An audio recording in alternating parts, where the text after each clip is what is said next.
In this episode of B.Hooked Knitting, we're going to knit the herringbone stitch. My name is Brittany and I'll be your guide throughout this tutorial. For recommended supplies for this stitch and for the written instructions, please visit knitting.bhookedcrochet.com/herringbone. Let's begin right after this.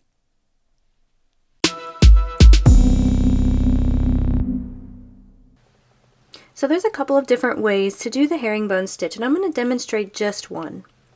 The first thing that we're going to do is we're going to do the long tail cast on, and for this stitch you want to work in multiples of 2, or you want to have an even number. And so for the purpose of this tutorial, let's go ahead and cast on 12 stitches.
So the herringbone has a 2-row pattern repeat, and so we're going to demonstrate our first pattern repeat here. So our first row, we're going to insert our needle knitwise and knit the first stitch.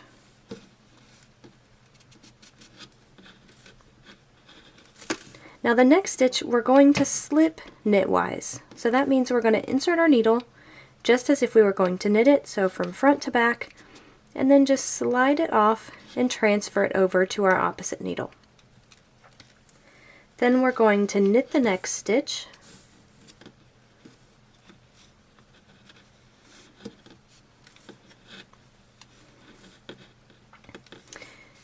and now here comes the tricky part, but this is the cool part that creates the pattern, the herringbone pattern.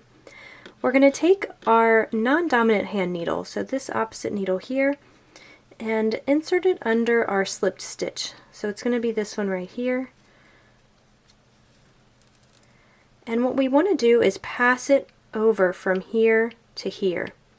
But before we complete that pass, we'll stop just before we remove it from the needle, and then we're going to wrap the yarn as if to knit. So pull both of those loops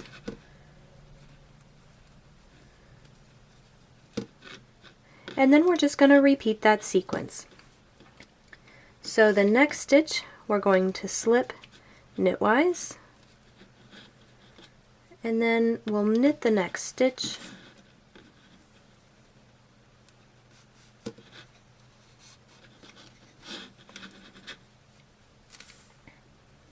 grab your slipped stitch and pull it up and over, wrap your yarn, and pull it through.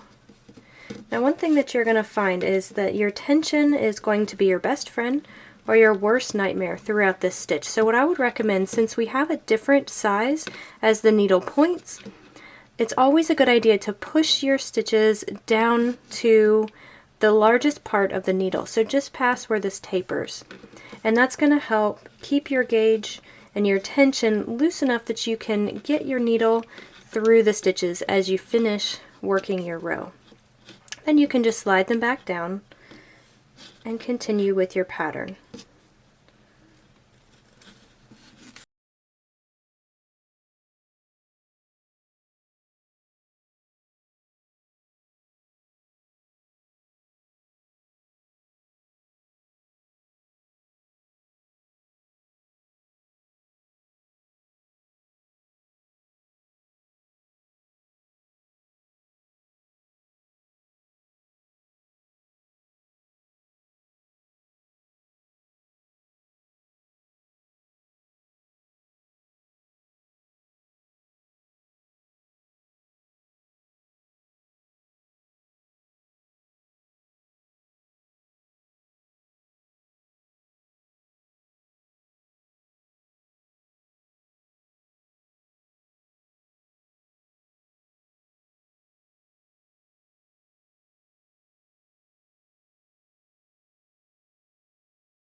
Then once you make it to the end of your row, you'll just knit the last stitch.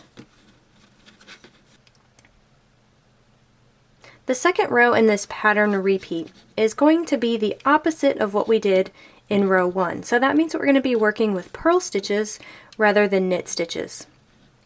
So the first thing we want to make sure is that we have our working yarn pulled towards the front of our project. That's because we're working with purls.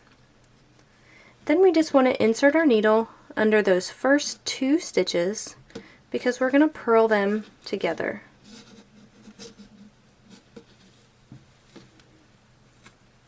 But before you pull them all the way off your needle, so before you transfer it over, we're going to stop midway because we don't want to purl them together and decrease. So we have to add an extra step. Just hold on to this loop right here, this stitch. You don't want that to fall off.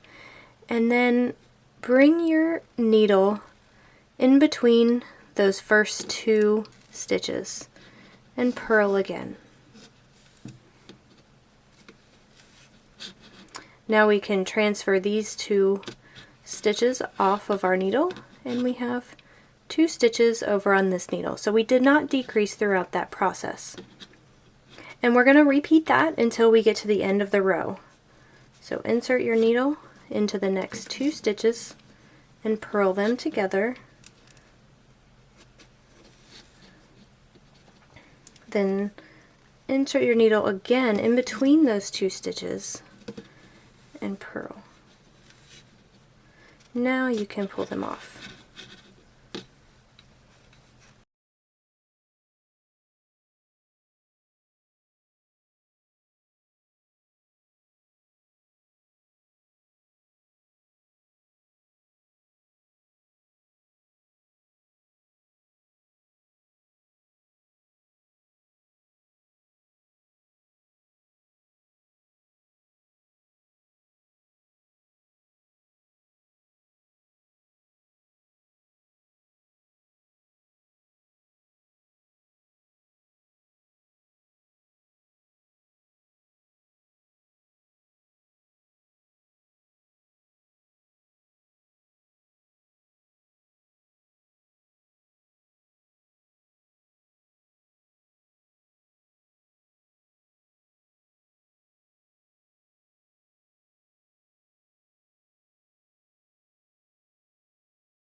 And once you make it to the end of your row, you should have 2 stitches remaining if you've been doing everything correctly, and you'll treat that the same.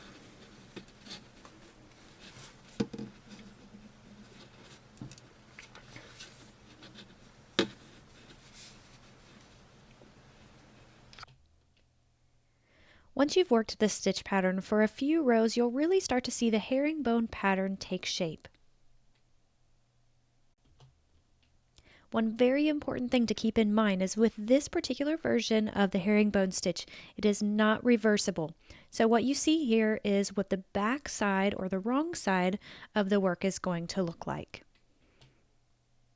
The written instructions for this pattern can be found at knitting.bhookedcrochet.com/herringbone. Keep on knitting, and we'll see you in the next tutorial.